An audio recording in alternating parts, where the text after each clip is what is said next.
Guys, it's Roxanne here, and today I want to talk to you about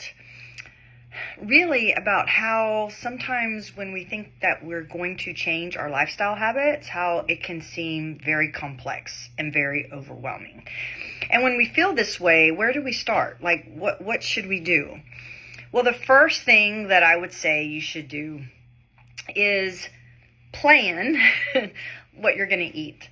So basically, on the weekend, kind of think about your upcoming week and think, okay, I want to have some healthy proteins around the house. I want to have vegetables around the house. I want to have some healthy starches or low glycemic starches for some of you.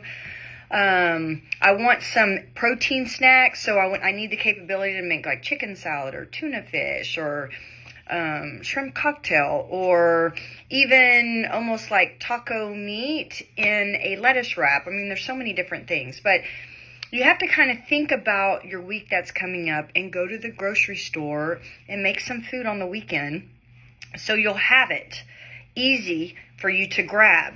When you have food that's made, then you're going to make better choices. If you don't have any food, it's just going to make you go through a drive-through or make, bad choices. Eat basically convenient food.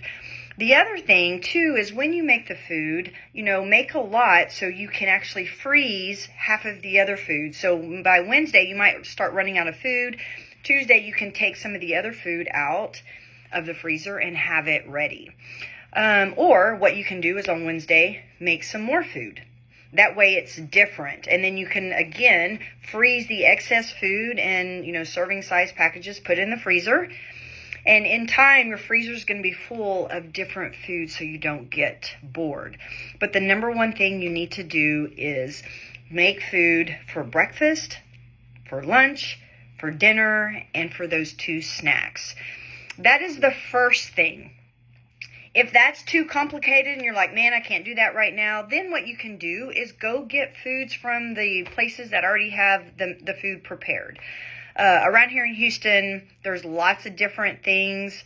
I'm trying to think. I can't even think of the names, but you can go online and look. I think there's something Power Food Fit or something here, but there's all different kinds of places that already prepare meals for you. So again, like on Friday or even today, you can kind of go to their website, look at the foods that they have, and kind of pick some foods that you think will be helpful. If it's lunch that you have a hard time getting in, then you can buy a bunch of lunches. If it's dinner, then there's dinner options. But that would be the next thing that would kind of help you, because I know a lot of people that do Optavia, and I'm not a big fan of that weight loss thing.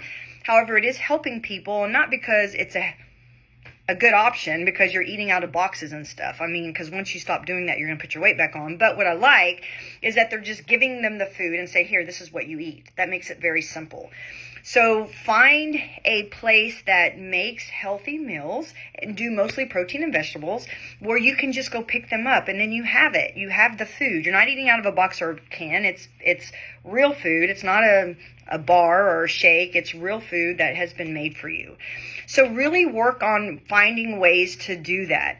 And if that's overwhelming, you can even go back further and just for 1 week focus on getting a breakfast in, whether it's some boiled eggs, whether, if you don't like eggs, it could be some leftover protein put in a corn tortilla and now you have like a breakfast taco. But work on at least trying to get breakfast in. And then when that gets easy, work on getting a healthy breakfast and then a healthy lunch and then work on that. But again, sometimes we overcomplicate things.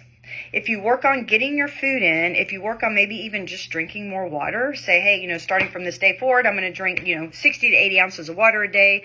That might be a good option. But really try to find ways to break it apart to where it's not so complex. Just start with 1, getting your blood sugar balanced throughout the day. 2, make sure you're hydrated. And 3, maybe you just walk 10 minutes a day. And if you're someone who does walk 10 minutes a day, why don't you up it to 15 minutes a day? It's not about being, all of a sudden the light switches on in your head and you all of a sudden are like going crazy. It's not that. Just every week do 1% better. And then before you know it, you'll be developing these great habits and it's going to help you in the future. 6 months from now, you will be in such a better place. So if you have any questions, just reach out to me. Love to help. See ya.